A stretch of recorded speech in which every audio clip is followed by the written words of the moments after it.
Betting ಉದ್ಯಮ ಇಡೀ ದೇಶವನ್ನೇ ಬೆಚ್ಚಿ ಬೀಳಿಸಿದೆ. ಅದರಲ್ಲೂ ಕಾಂಗ್ರೆಸ್ ಶಾಸಕ ವೀರೇಂದ್ರ ಪಪ್ಪಿಯ ಕೋಟಿ ಕೋಟಿ ಬೆಲೆಯ ಸಾಮ್ರಾಜ್ಯವನ್ನ ಕಂಡು ಇಡಿ ಕೂಡ ದಂಗಾಗಿದೆ.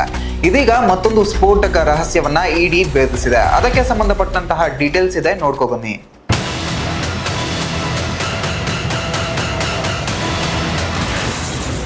ವೀರೇಂದ್ರ ಪಪ್ಪಿ ಆಸ್ತಿ ಕಂಡು ಬೆಚ್ಚಿದ ಇಡಿ. ಬರೋಬ್ಬರಿ 40 ಕೆಜಿ ಬಂಗಾರ seize. Casino business online offline betting ಪ್ರಕರಣದಲ್ಲೇ ಕಾಂಗ್ರೆಸ್ ಶಾಸಕ ಉದ್ಯಮಿ ವೀರೇಂದ್ರ ಪಪ್ಪಿಯ ಸಾಮ್ರಾಜ್ಯ ಕಂಡು ಇಡಿ ಶಾಕ್ ಆಗಿದೆ. ಇದೀಗ 2 ಬ್ಯಾಂಕ್ ಲಾಕರ್ನಲ್ಲಿದ್ದ 50 ಕೋಟಿ ರೂಪಾಯಿ ಮೌಲ್ಯದ 40 ಕೆಜಿ ಚಿನ್ನವನ್ನು ಸೀಸ್ ಮಾಡಿದ್ದಾರೆ. ಈ ಕೇಸ್ನಲ್ಲಿ ವಶಕ್ಕೆ ಪಡೆದ ಒಟ್ಟು ಆಸ್ತಿ ಮೌಲ್ಯ 150 ಕೋಟಿ ರು ದಾಟಿದೆ. ಅಕ್ರಮ ಆನ್ಲೈನ್ ಮತ್ತು ಆಫ್ಲೈನ್ ಬೆಟ್ಟಿಂಗ್ ಅಕ್ರಮ ಹಣ ವರ್ಗಾವಣೆ ಪ್ರಕರಣದ ದುರ್ಗಾದ ಶಾಸಕನಿಗೆ ಇಡಿ ಅಧಿಕಾರಿಗಳು ಬೆಂಡೆತ್ತುತ್ತಾ ಇದ್ದಾರೆ. ಬಂಧಿತ ಶಾಸಕ ಕೆಸಿಎ ವೀರೇಂದ್ರ ಪಪ್ಪಿಗೆ ಇಡಿ ಅಧಿಕಾರಿಗಳು ಮತ್ತೊಂದು ಆಘಾತವನ್ನು ನೀಡಿದ್ದಾರೆ.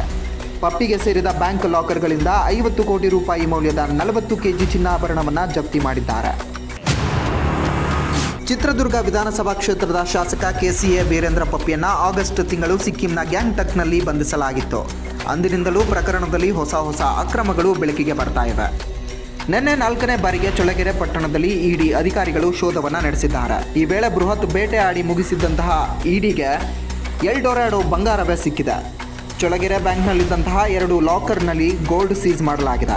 50 ಕೋಟಿ 33 ಲಕ್ಷ ಮೌಲ್ಯದ ಗೋಲ್ಡ್ ಸೀಸ್ ಮಾಡಲಾಗಿದ್ದು, ಒಟ್ಟು 40 ಕೆಜಿ ತೂಕದ 24 ಕ್ಯಾರೆಟ್ ಚಿನ್ನದ ಬಿಸ್ಕೆಟ್ಗಳು ಸಿಕ್ಕಿವೆ.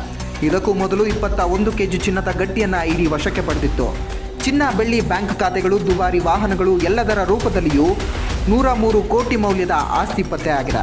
ಬೆಟ್ಟಿಂಗ್ ವಹಿವಾಟಿನಿಂದಲೇ ಅಂದಾಜು 2,000 ಕೋಟಿಗೂ ಹೆಚ್ಚು ಗಳಿಕೆಯನ್ನು ಮಾಡಿದ್ದಾರಂತೆ.